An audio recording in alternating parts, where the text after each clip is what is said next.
Bien, chicos, se nos fue el tiempo en la primera sesión, prácticamente me olvidé del tiempo que dura la grabación, pero no hay problema. Nuevamente ya estamos acá para poder continuar con el avance de la. Vamos a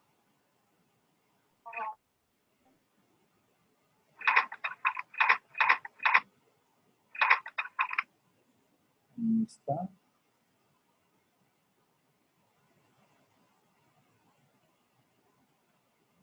Perfecto. Por favor, nuevamente no se olviden registrarse en el chat, por favor, para efectos de control de asistencia. Ya, regístrense con sus nombres completos para no tener posteriores problemas más adelante. Por favor. Bien, mientras se van conectando, estuvimos acá, conforme ustedes pueden ver, ¿no? Dos formas de adquirir el patrimonio entre vivos y por mortis causa. Básicamente lo pueden manejar así. ¿Alguien que no entienda algún término, chicos, de la que se encuentra en la diapositiva? ¿O se entiende claramente?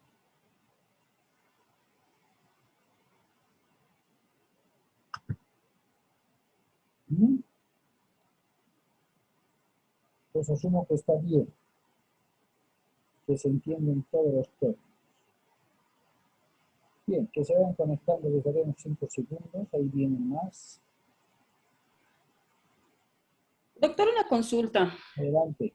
Aquí cuando nos dicen, bueno, en el libro de Derechos Humanos que estoy leyendo ahorita, el patrimonio dice que es de una persona apreciable en el común denominador.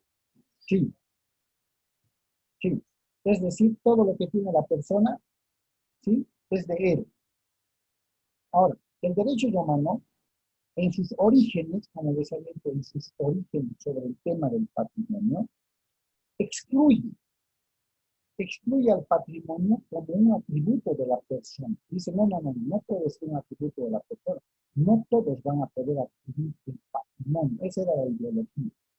Pero posteriormente, y conforme va desarrollándose el derecho, lógicamente que las legislaciones antiguas y mucho más las modernas van reconociendo pues de que definitivamente el patrimonio, que es ese conjunto de bienes, está pues ligado a la persona, ¿cierto? ¿Para qué? Dicen ya en un desarrollo ya moderno, más o menos, dicen entonces, ¿qué caso tendría, ¿no? ¿Qué caso tendría dividir derechos de las personas, uno, en lo que respecta a los derechos personalísimos, íntegramente personales, y de estas con los bienes?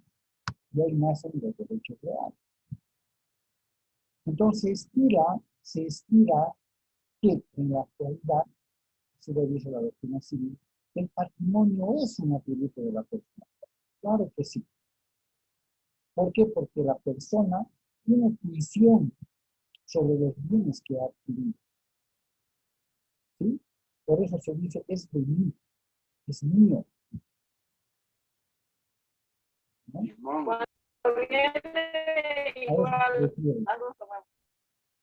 A ver, sus micrófonos, los que están con micrófonos activados. Bien, entonces esa es la figura. ¿Ya? Veamos. Ahí está. Entre vivos, firmando un documento, un contrato de compra-venta, un contrato de donación o demás. Y mortis causa, pues ahí vemos un testamento y cosas por el estilo. Ahora, teóricamente, ¿cómo se divide el patrimonio? Ustedes van a encontrar cuánta clasificación puedan ver en relación a cuántos autores los realizan. ¿Ya? ya sea como clases de propiedad, ya sea como tipos de, o mejor dicho, de patrimonio, ya sea como tipos de patrimonio, o ya sea como clasificación del patrimonio.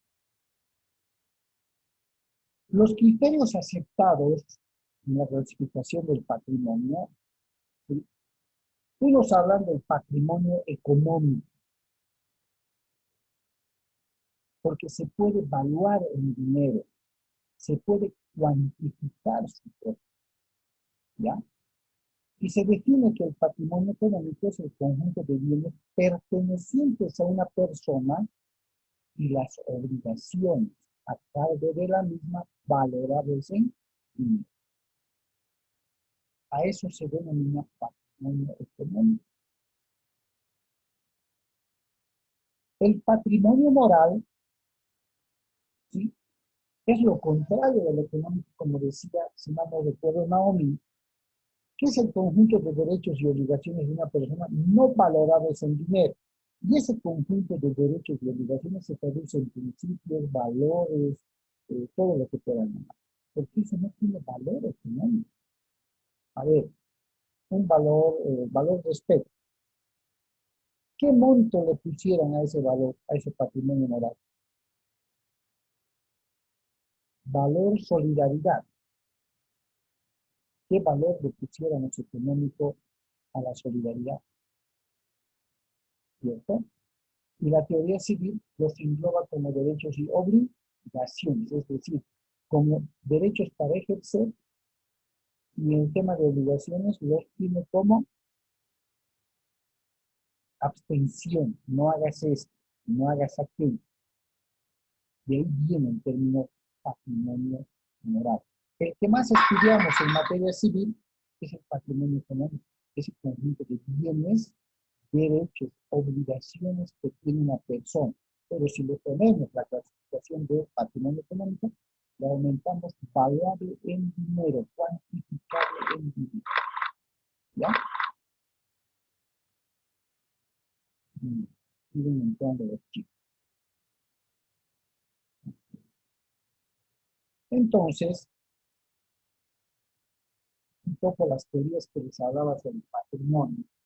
La doctrina de Audrey y Rauch, la teoría clásica o patrimonio de la personalidad, ahí entra lo que creo que Patricia nos decía, en el derecho romano, la teoría moderna, también llamada del patrimonio o afectación.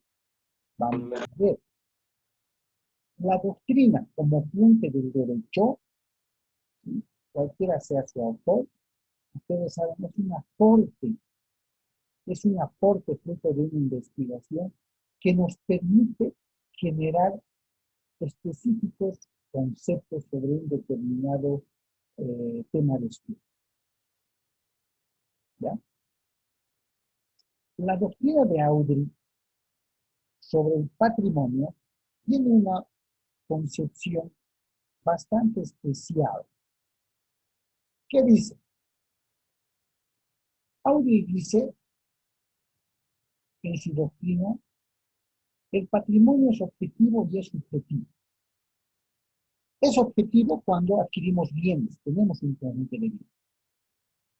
Y es subjetivo, dice, porque al ser el derecho subjetivo, el querer interno, uno decide cuándo adquiere un bien o cuándo no adquiere, o programa y proyecta adquirir un bien en el futuro.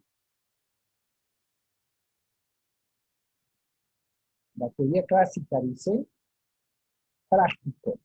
El patrimonio es el conjunto de elementos activos, pasivos, estimables en dinero y que constituyen una universalidad jurídica.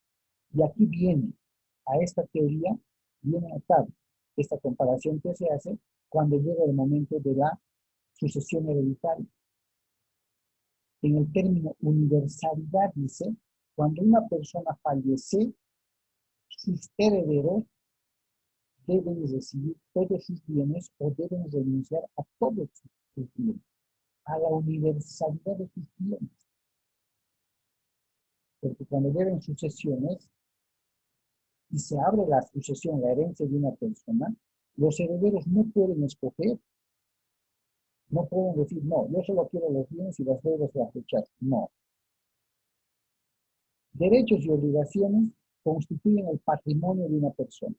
Cuando ésta fallece y se abre su sucesión hereditaria, los herederos deben recibir la universalidad de sus bienes, es decir, el patrimonio que tenía el causante en vida.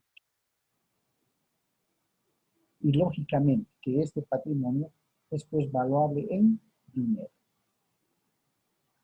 De ahí que esta teoría clásica es una de las más aceptadas porque finalmente con el término universalidad jurídica define tres acciones. Una es enriquecerse, ¿sí? Enriquecerse de aquellos bienes que vamos a recibir o que vamos a adquirir. Por eso está en la clasificación de las donaciones entre vivos y todo aquello, ¿no? La segunda, la acción de petición de la herencia, recibir el patrimonio, ese conjunto de bienes de la persona que ha fallecido y de quien nosotros somos herederos. Y finalmente la tercera de las acciones dice la acción del declarado ausente para reclamar su patrimonio cuando aparece. Esto es interesante. A ver, ustedes han llevado la presunción de ausencia, ¿cierto?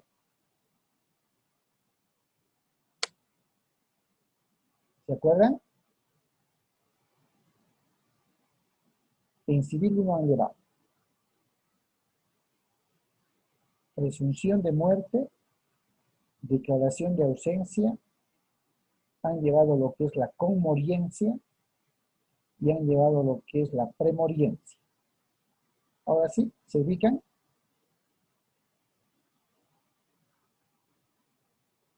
¿Sí o no, chicos? ¿Se acuerdan o no?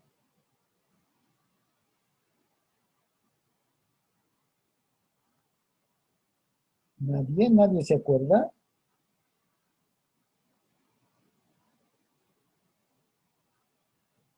A ver, alguien por ahí.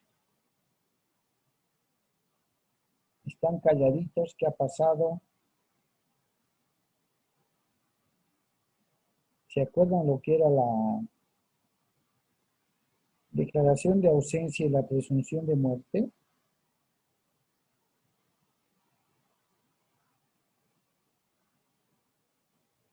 ¿No se acuerda nadie? A ver, cuando una persona desaparece por un año o dos, no se conoce su paradero, ¿se presume su muerte o se presume su ausencia? Ausencia, doctor. La ausencia. Pero cuando después de presumir o de decretar la declaración de ausencia, pasan un par de años más y llegamos al quinto año, ¿se sigue presumiendo su ausencia o se puede presumir su muerte? Su muerte. Su muerte, doctor. Muy bien. Creo que se hace lo que es la declaración de muerte y se reparten los bienes que tiene la persona. Exactamente. Fíjense la tercera acción entonces. ¿Qué dice la teoría clásica? La acción del declarado ausente para reclamar su patrimonio cuando aparece. Si ustedes se acordarán, en la declaración de ausencia, mediante resolución judicial lógicamente, las personas que se hacen cargo de los bienes del desaparecido no tienen poder de disposición, no pueden vender, donar nada. Tienen la potestad de administrar los bienes. Y si aparece el denominado ausente, asume sus bienes, recupera su patrimonio. ¿Cierto?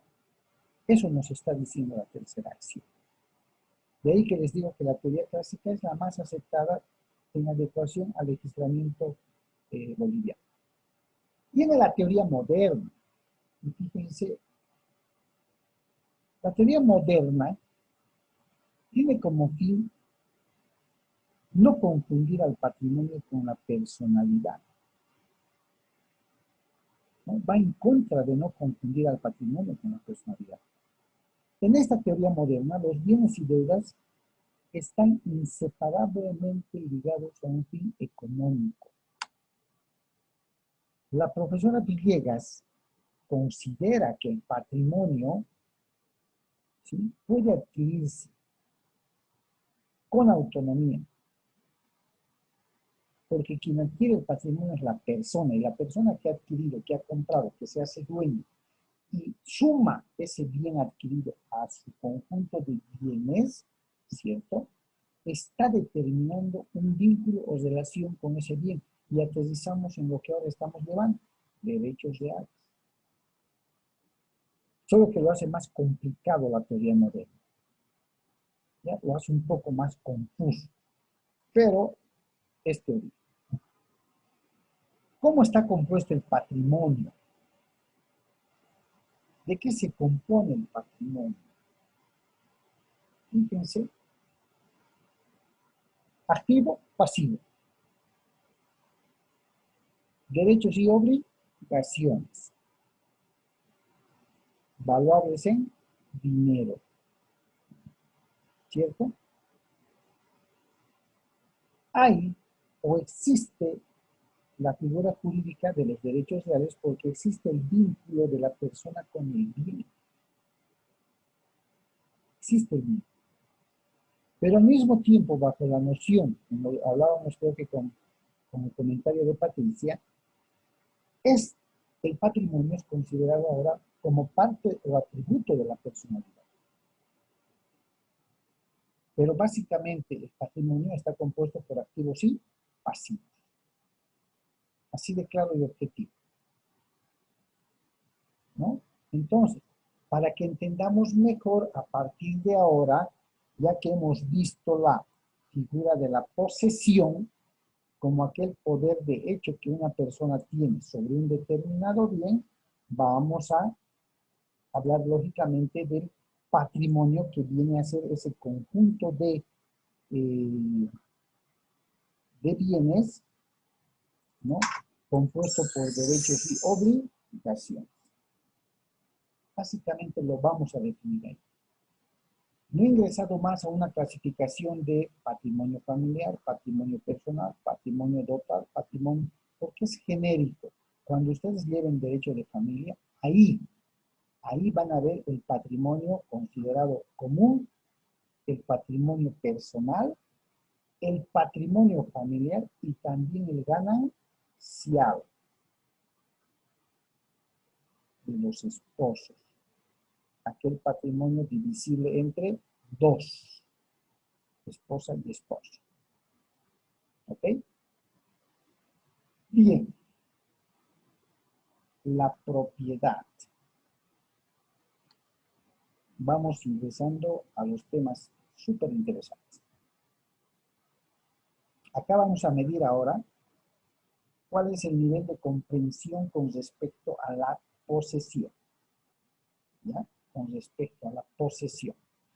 Por favor, no se olviden que la posesión es el poder de hecho. Ojo, poder de hecho que tiene una persona sobre un bien para usar y gozar de ese bien que no es suyo.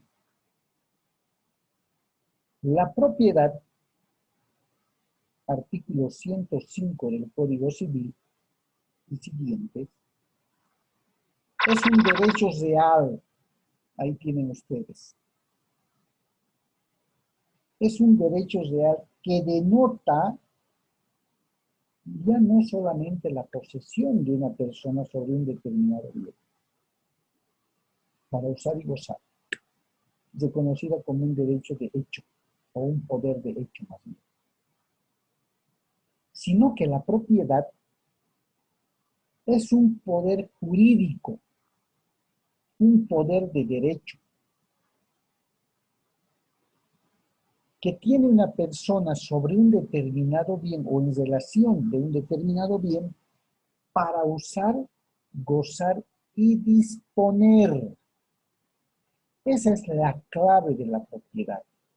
Disponer. No solamente usar y gozar como en la posesión. En la propiedad, la persona que tiene tuición sobre el bien va a poder usar, va a poder gozar, pero también disponer. Pero este poder de disposición, este poder jurídico, que además nos reconoce la facultad de disponer de un bien que es nuestro, debe ser ejercido de forma compatible con el interés colectivo. Es decir, es un interés colectivo, pero respetando mi derecho de propiedad, que enseguida vamos a ver, ¿ya? Porque la ley pone límites. Si bien al derecho de propiedad, la legislación le permite establecer a la persona que propietaria de un bien, usar, gozar y disponer, este ejercicio de este poder jurídico, de este poder absoluto, tiene límites en la ley. El carácter absoluto no quiere decir única y exclusivamente que el propietario de una cosa puede hacer todo lo que quiera, aún yendo en contra del interés colectivo. Eso tiene un límite y es la ley quien determina este límite. El párrafo 2 del artículo 105 habla de que el propietario puede reivindicar el bien o la cosa de manos de un tercero y ejercer otras acciones en defensa de su propiedad con arreglo a lo dispuesto en el libro quinto del Código Civil. Hasta ahí llega el poder de disposición, el poder de uso y de goce de una persona sobre un bien cuando hablamos de propiedad. El profesor Bonicace, ¿sí? Julien Bonicace, define a la propiedad como un derecho real tipo, ¿ya? Como un derecho real tipo. Y él dice que en una sociedad dada, organizada, así como jurídicamente, una persona tiene una prerrogativa legal de apropiarse por medio de actos jurídicos o materiales de un bien mueble o inmueble.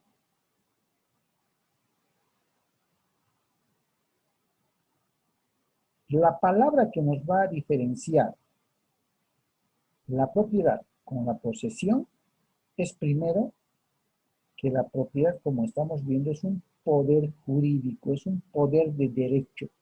La ley me lo está reconociendo.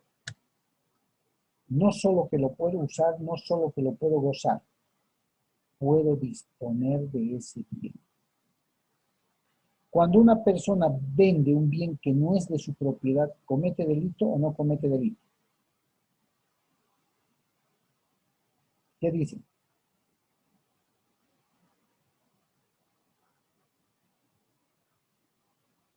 ¿Qué dicen, chicos? ¿Comete o no comete delito una persona que vende algo, regala algo que no es de su propiedad? Comete un delito. Comete un delito. ¿Se acuerdan cuál es?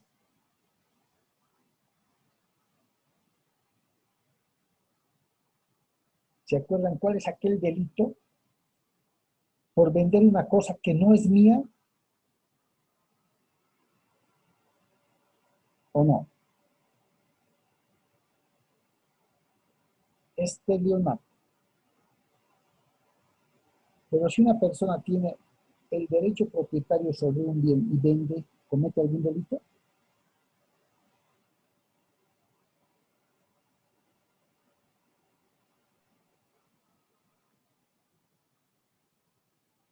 ¿Qué dice? El propietario que vende su casa a un tercero con papeles registrados a su nombre, ¿comete algún delito o no comete? No, doctor, porque la casa es de su propiedad, por lo tanto puede disponer de ella. Ah, muy bien usado el término. Por lo tanto, puede disponer de ese bien. Ahora hablemos del derecho propietario sobre bienes muebles.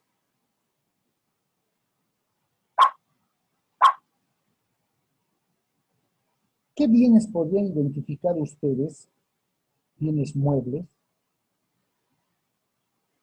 del cual ustedes pudieran disponer y se consideran propietarios. ¿Qué bienes tienen ustedes que son de su propiedad?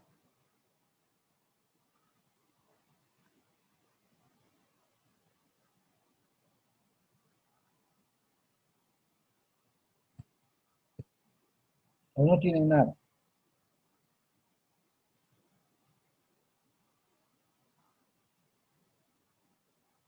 ¿Qué ha pasado, chicos? ¿Han festejado mucho a los papás?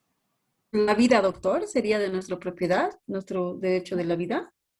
Ya. Si fuera de tu propiedad, ¿podrías disponer? Ah, no. No. No. Qué curioso.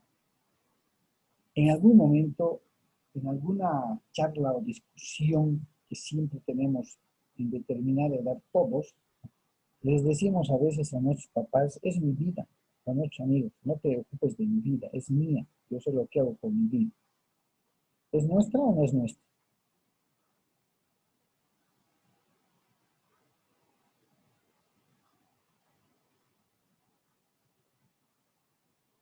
Interesante, ¿no?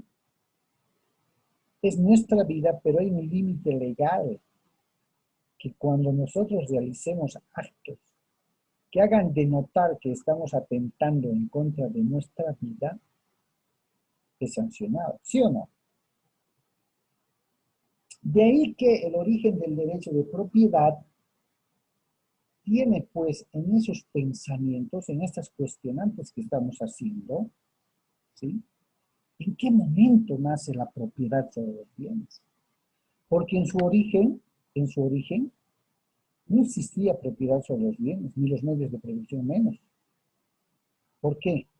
Porque el hombre no tenía el sentido de pertenencia todavía, era nómada. Era nómada.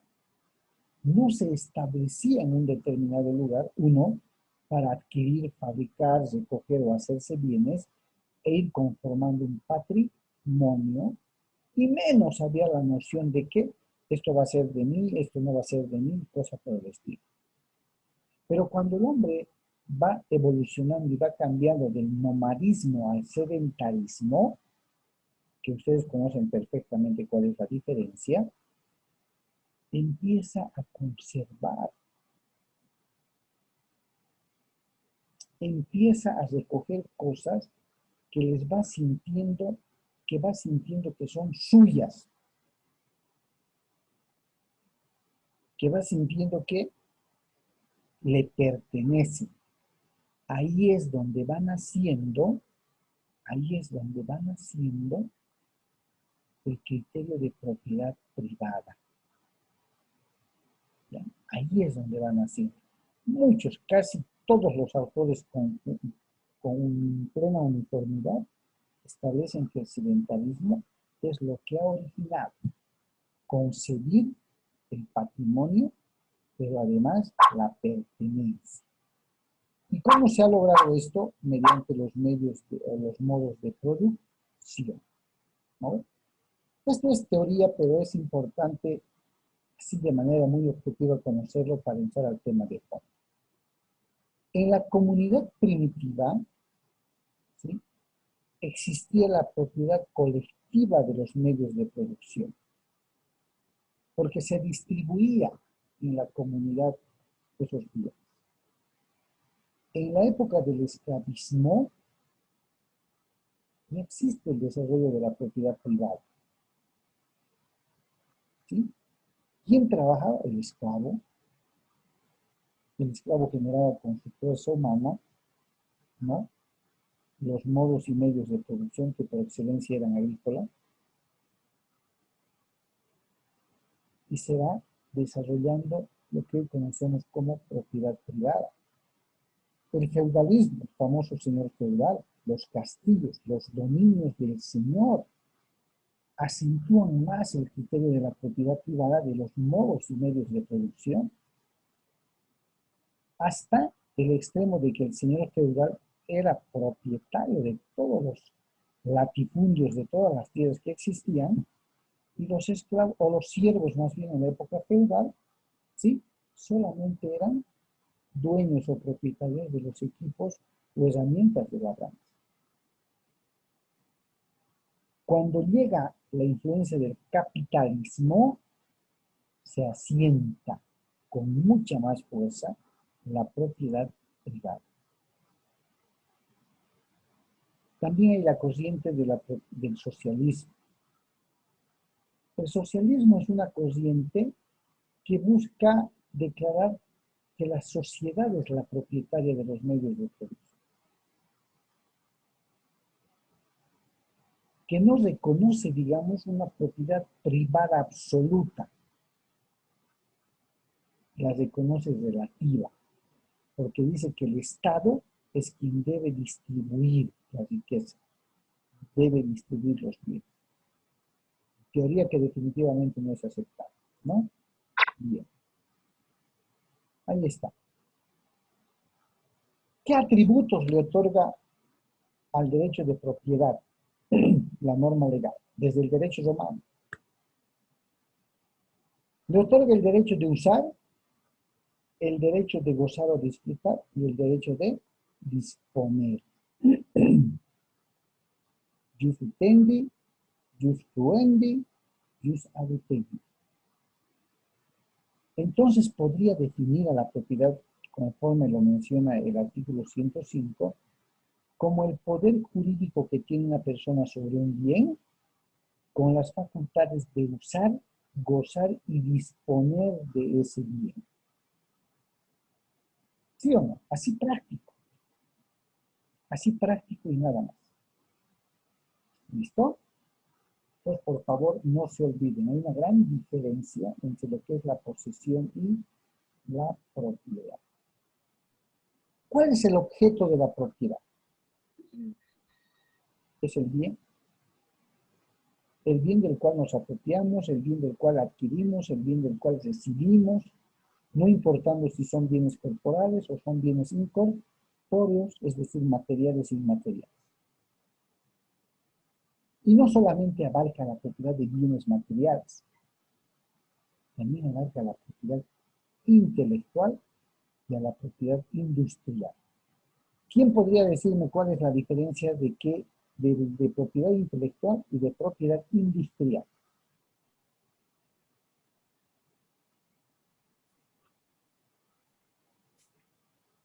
Bien, chicos.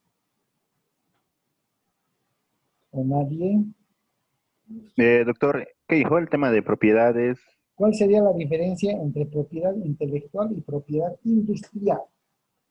Las propiedades intelectuales serían las que, por ejemplo, yo escribo un libro y lo hago patentar, sería mi propiedad intelectual, o poemas, pensamientos, ideas, por así decirlo.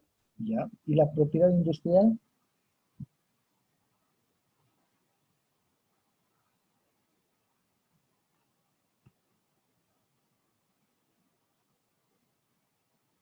¿Qué creen?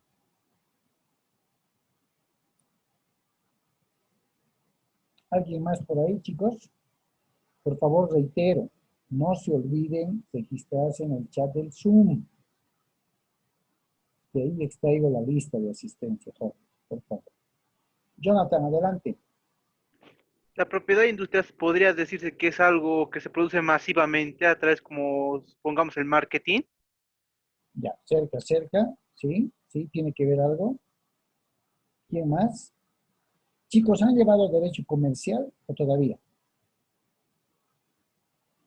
No todavía, doctor, no hemos llevado. Ya, perfecto. Doctor, una consulta. ¿Y el Adelante. ius vindicandi, el que es el que tiene el derecho el propietario de reclamar objetos de terceras personas y poseedores, entraría también en los otros tres ius fructus y abusos? Tendría que ser parte del derecho de disposición y reivindicación. Y ese derecho tiene dos acciones de defensa de la propiedad que lo vamos a ver más adelante. Gracias, doctor. La ley les reconoce a la posesión, chicos, lo vamos a ver en un tema específico como acciones de defensa de la posesión y acciones de defensa de la propiedad. La ley reconoce al poseedor, ¿sí? Al poseedor hasta 4 acciones de defensa, denominadas interdictos, que los vamos a ver. No está dentro del temario, pero yo he hecho un tema aparte, porque no veo conveniente solo ver la posesión y ver la propiedad sin conocer qué puedo hacer en caso de que si tengo el papel de poseedor o tengo el caso de el papel de propietario ante la vulneración, molestia o perturbación de ese nivel. ¿Ya? La figura que nos comentaba Patricia tiene que ver con las acciones de defensa de la propiedad. ¿Qué pasa cuando un propietario es despojado de su bien?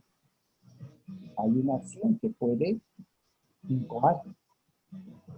¿Qué pasa si el propietario de un bien es perturbado, molestado por alguien que aparece y le dice, mira, yo tengo papeles de este bien, o sea, ¿qué estás haciendo en mi propiedad?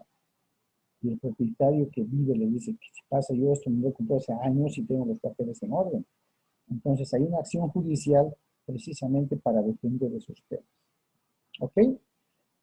Para aclarar, la propiedad industrial, chicos, viene de la materia comercial. Son todos aquellos elementos inmateriales, bienes inmateriales que tiene una empresa, tales como patentes, invenciones, fórmulas, logos, distintivos, nombre o razón social, colores, diseños, todo esto se denomina propiedad industrial, emblemas, marcas, a eso se llama propiedad industrial, ¿sí? Y si volvemos a la diapositiva, básicamente, ¿cuál es el objeto de la propiedad? El bien sobre el cual recae el derecho de apropiarse, el derecho de usar, el derecho de gozar, el derecho de disponer. Ese es el objeto de la propiedad, básicamente. Y ahí está. Reconoce dos elementos, atribución y exclusión. El elemento de la atribución de la propiedad otorga al propietario la facultad de obtener toda la utilidad que posea. Si el propietario quiere alquilar su departamento, su casa, puede hacerlo. Es propietario, es dueño, tiene la facultad de disponer. ¿Por qué en los despachos de los colegas abogados, cuando las partes van y quieren hacer un contrato de alquiler, de anticrético, y mucho más si es venta, les piden la documentación que acredite su derecho propietario? Con todas las connotaciones de usar, gozar y disponer, está disponiendo. Y ese es el elemento de la atribución, le está sacando toda la utilidad que puede. El elemento de la exclusión consiste en la obligación que la ley nos impone a los demás ajenos a la propiedad de un determinado bien, ¿sí? Para no realizar ningún acto que pueda impedir al propietario el libre ejercicio. Que dice, esto es de esta persona, esto es de Alejandro, y tú no tienes que hacer nada con esto, no te metas. Nos excluye la misma norma bajo el elemento de la propiedad denominado exclusión. ¿Ya? Bien, chicos, acá vamos a quedar, antes de que se nos corte como hace un momento, para vernos la próxima clase y continuar con el tema de la propiedad, que se viene lo más interesante. ¿Listo?